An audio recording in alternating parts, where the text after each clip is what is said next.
You there! This is Dave and Jason. Hey! From DC On Screen. It's that time again. We need help from you to grow our show. But keep listening because there's something in it for you. Give us a 5-star written review on iTunes for a chance to win a free DC trade paperback, DVD, or Blu Ray valued at $15 or less. 1 in 10 will win. The winner will be randomly selected with a number generator on random.org and announced on one of our news episodes. It's pretty simple, really. Free stuff! Hooray! Anyway, yeah, seriously, do that. It helps us a lot. It's, like, so good. Anyway, sit back. Enjoy this brand new episode of DC On Screen. Welcome into DC On Screen episode 222. I am your host, David C. Robertson. This is my co-host, Jason Goss. Hey! Today we're going to get super spoilery on the Flash 302 Paradox. To recap, with help from Jay Garrick, the Flash of Earth 3, Barry realizes that he cannot restore the timeline. Iris never forgave Joe for lying about her mother's death. Cisco lost his brother Dante and won't forgive Barry for not going back in time to save him. And Edward Clariss, the rival of the Flashpoint Universe, somehow remembers everything and has his powers. To salvage his life, Barry missions to inform the team of his terrible decision and convince them all to pull together to help him stop Clariss. Of course, there's also Dr. Alchemy, the bizarre husks being left around town, Barry's office mate Julian Albert, who hates and distrusts him, and Caitlin's killer secret. Mm-hmm. So, first off, you just screwed up monumentally and in a giant, complicated way. Obviously, you go visit Felicity. Mm-hmm. That's just the first thing. And, man, I love seeing her for just like that. She comes on and he does the little thing where he interrupts the room and all the papers go everywhere and you just hear a whimper. Oh. She clearly had been working for hours. Mm-hmm. Just fantastic. We got a lot of time with her this week. And Baby John. No more Sarah. Yeah. And after we spent all that time in that episode last year trying to protect her in that mobile unit. Well, it still happened. It was just Baby John. I guess. Maybe not. We don't know anymore. So, man, the episode got a lot done. I mean, we come in, Felicity essentially advises Barry to go be Barry, not the Flash. And he thinks he's going to go back and reset things. Friggin' Jay Garrick shows up. That was fantastic. Uh-huh. Dude looks great. I laughed my ass off, man. I did when he grabs him and takes him into that little coffee shop. Uh-huh. And it was like they're playing Runaway Trains. He's like, it's 1998. I just laughed so hard, man, because that was like WB, man. Like, oh yeah, hanging out in a coffee shop listening to Runaway Trains. Oh yeah. What was that show? Felicity? Yeah, it could have been Felicity. Probably Gilmore Girls. There's definitely some Gilmore Girls going on. Smallville. Smallville. Definitely Smallville. Yeah, man. Jay Garrick was great. It comes in, just lays down the law as far as. I love the humor me kid. Great conversation. Just fantastic. The thing though about visiting Felicity is, and they brought up Diggle's kid being different. They're as much as giving you the layout. Like if you happen to be watching both shows, oh by the way, tomorrow night, if you weren't sure about it already, Arrow's vastly different. Oh, okay. And Felicity even says apparently it can affect us too. Like as a network, they're just making sure you know, hey, shit changed, and we're going to be exploring that. Mm-hmm. Wish they haven't really explored it on Arrow. Not hugely. Like things are different, but it's all stuff that would be different either way. Yeah. And even still, like Diggle having a different kid, it looks like he's got a little bit of an older boy instead of the younger girl. Like that's really just not a world-ending difference. I wonder if they're not going to make him. I wonder if he actually got with his brother's wife. Maybe that actually worked. Who knows? Which I was rooting for that anyway. I liked her. Yeah, she was cool. But we got a lot of Diggle stuff to deal with on the next episode actually. But yeah, the episode got a lot done. We start off with everything. Every character it seems like except for Caitlin and Wally are pretty much somehow maladjusted in this universe. And of course, obviously, we find out about Caitlin later. Right. Yeah, Wally's in good shape. He didn't seem like much has changed for him. And it's probably better that he doesn't know that he was the Flash in another universe, because that would be just. If you told me that in another universe I was a superhero, I don't think it would be my life's mission at that point to figure out how. Oh, if someone was like, hey, you're a superhero in another universe, I'd be like, yeah. And? And they'd be like, "You're not surprised by this?" And I'd be like, "Everett Wheeler, baby." Right. Infinite amount of universes, infinite amount of possibilities. Everything that could happen did happen. Did happen.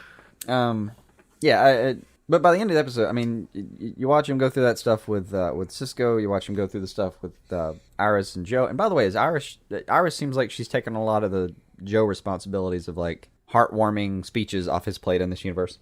Well, I mean, it didn't seem Timeline, like any real shock to me. I just think it's in the West blood to be a good talker. Yeah, I mean, she's been kind of doing it off and on the entire time, but really more so last year. She was doing it a lot. They ramped it up on her. And I do like it, though. Like, Joe's awesome for Joe's sake. We don't have to have him give every speech that's supposed to fix things. And it gives Iris something to do that's absolutely awesome. Yeah. Which, that was my big problem with Iris in season 1, is like, Barry loved her, and we were supposed to understand why, but they just did not give us a reason. They didn't give her anything to do. Mm-hmm. Except, sit around and be something he wanted that he couldn't have. It was odd. Mm-hmm. But yeah, they've given her a lot to do now. I mean, he gets her back by the end of the episode, and I mean, it's shot for shot, is it not? The season 2 finale? I mean, I don't know about shot for shot, but it's pretty close. I think I remember the street lamp even being right between their lips. Yeah. It was. Yeah, I think that was the pretty thing, damn close, if not. So he got the kiss back. He gets to remember this one, as Felicity pointed out. He hadn't gotten to do that. He's in good shape there. Her and Dad are going to get over the mom thing like they should in any timeline. Mm-hmm. Wally never was a problem.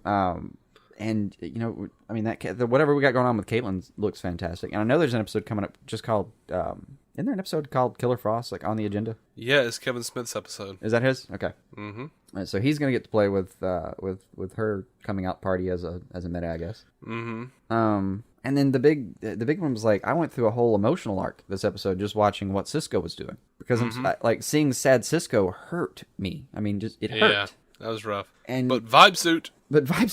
Like, that's it. Like, I'm sitting here like, all right, we've got sad Cisco, and the whole I just seeing him, I'm thinking this is clearly the darkest timeline. You've got to fix this. And mid episode after the Garrick speech, I realized, oh shit, we're gonna be stuck with sad Cisco.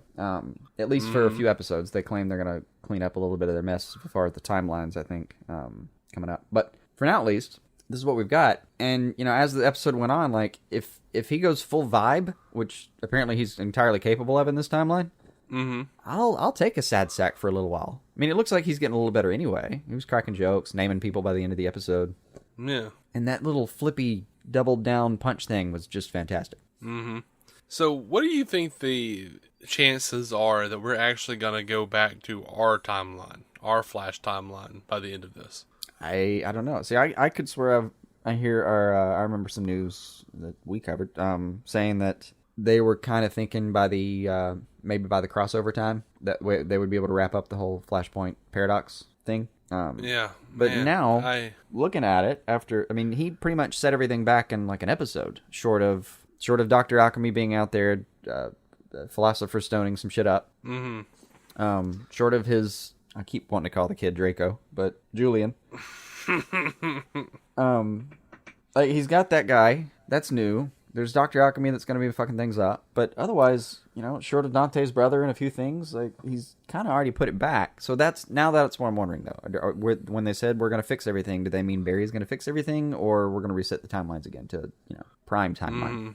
I would hope, just to tie the bow, I would hope they actually do reset it to what we know from the first couple seasons. One, because I don't want to deal with friggin' Fringe season 4 again. Right. 2, and if it's something small, I don't care. Like, I really liked the bit where they came back and Pied Piper was a good guy now. Yeah, that was fine. I dug that because I dug that character. Yeah. But it's a neat power too. I like seeing them play with it. Yeah, I don't really want them to be as broken as they are in this universe. I want my Flash characters back. Yeah. You want your Happy Fun show? And yeah, they kind of got back to where they were in this episode, which was kind of too much of a little neat. It was too neat. A little too neat. Well, a little too neat. I agree, and there have to be a few hiccups, and there definitely will be. I mean, with Cisco, he's back to wanting to be Cisco, but he says he's got work to do. He's not there yet, and Mm-hmm. Right? They're teasing you with like, well, it would be bitching. Yeah, it would be bitching. Cisco, get your shit together and let's do this. Yeah, it's not fixed, but he's clearly making headway. Mm-hmm. But I want to see that dinner the scene was where... sure as hell not how he did it. That was, I mean, as he's doing this, I'm thinking like, God, this feels rough. like a Nickelodeon episode. Like, this is gonna be bad. Mm-hmm. But I want that bow tied up. I want Barry back in time, waving off his former self, like, dude, do not save anybody. Do not try. Mm-hmm. Like, go away. That's what I want. I want to see that the again. main reason I keep thinking that they're not just going to tie it up within this timeline is you've still got an extra Barry in that scene. Mm-hmm. He's got to go back at some point. Yeah. And I meant to, I'd like to actually go back and watch that scene again and see what the costume differences are. I don't recall. Oh, he has the white. The extra Barry has the white? Yeah, the white symbol. Okay. Yeah. He looks like he does now.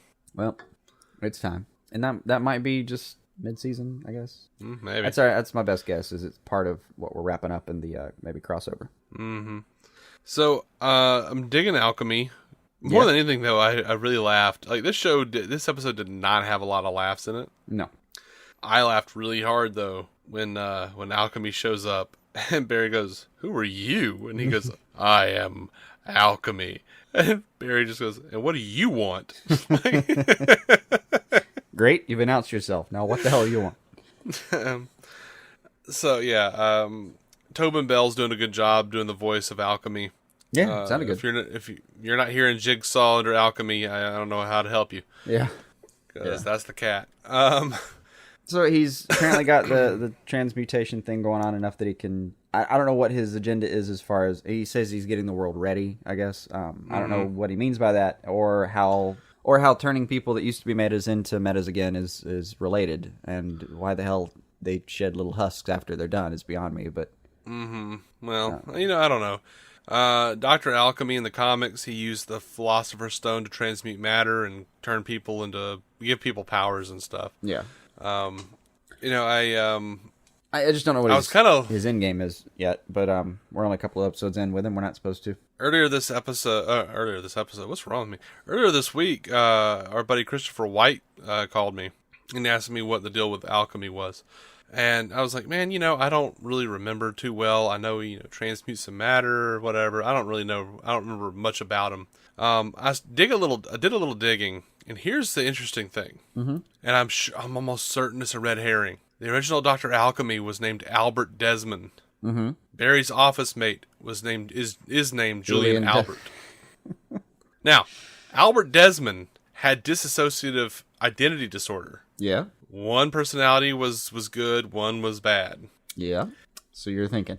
So we could have And that could be why Julian looks like he hasn't slept in 10 years. Yeah. But also, the second Dr. Alchemy, if we're not... Well, there was Alvin Desmond, who was sort of his twin, but was not really. It was like his twin brother who he had a psychic connection with, and then it turned out that the Philosopher's Stone just created another, like a copy of Albert Desmond, so they weren't really twins. They retconned it. Right.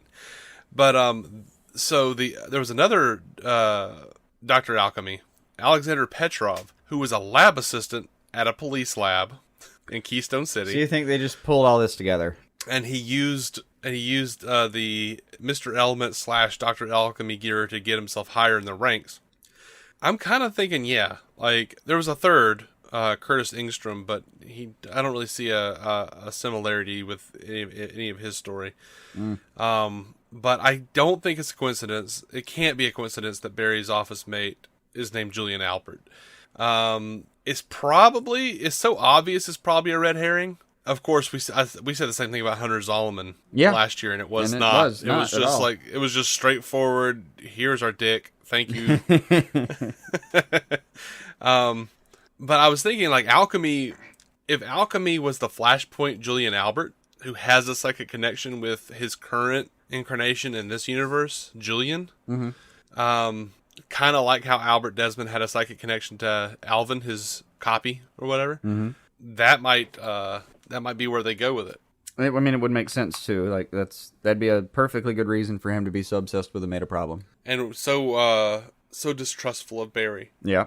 Anyway, just random thoughts there. I guess not really random, but just hey, look at these parallels. Look at the stuff that might happen. Anyway, so I don't know, man. I don't think I have anything else for this episode. I'm loving that John Wesley Shipp isn't playing Jay Garrick like he did Henry. Yeah. I actually love the line, we're not gods, we're men. I love the if you break the cup, put it back together, there's still going to be cracks and discrepancies. Yeah. I enjoy all of that shit, and still think the Flash is killing it, just killing it. Mm-hmm. Oh, cute little nod to the Captain Cold episode. In this timeline, he broke. You remember the whole thing? Yeah, kidnapped him to get their weapons back, and I thought he broke though. He always broke. He broke in the original timeline. Did he? No, I mean he made their weapons, but I don't think he told him who he was. I'm pretty sure he did. Oh, he yeah. absolutely did. Really? Shit. I absolutely think he did. I thought he got away with that. I thought he made him the weapons and didn't have to. I guess I have to go back and watch an episode of The Flash. Damn. I might be wrong. I thought he always told. Yeah, we'll go find out. I am fairly certain he told them. All right. We'll go watch it and find out. All right, guys. Oh, thank you for listening. One quick thing. Run, Jesse, run. What? That's what we're dealing with next week. Yes, we are. Yes, we are. We get Harry back finally. I've been craving Kavanaugh on this show. All right, I'm done interrupting you now. Oh, one thing with Alchemy. Apparently, he doesn't want to actually amass an army because if you fail him, he kills you in your cell. Yeah. Oh my gosh, what was that about? No. And I'm very interested to see what he means by preparing. I'm preparing this Earth or whatever. Yeah. Preparing this world. Like, ooh, what is he preparing it for? I don't know. Like, oh. I guess we'll have to keep What are you watching. preparing it for? Damn it. You gonna put a body in the trunk? Mm-hmm. Oh, no. No, and it also told us what we're doing. Is, when he says he's bringing the Metas back, we are apparently going to be recycling parts a little bit on the show. So you might get to see some cats you liked before. Mm-hmm. I would imagine. Mm-hmm. Especially, it looks like he's just got, like, total access to Iron Heights. Somehow. Yeah, it's just... Well, I mean, he transmutes matter. He's... I assume he just made himself a wall and then made himself air and then made himself suffocate the rival. Yeah, I don't know. No well. All right, I won't stop you this time if you want to wrap up. Okay. I am a little happy that we probably won't be seeing Edward again. I didn't need to see the rival too much more. His time had come and gone. I didn't need a whole season-long arc. Not with him, no. All right. Thank you guys for listening to DC On Screen. You can find every episode over on DCOnScreen.com. Be sure to subscribe to us on iTunes, Stitcher, wherever pods are caught. We are proud members of the Giant Size Team Up Network, GiantSizeTeamUp.com for all the awesome shows over there. Proud members of the Batman Podcast Network as well.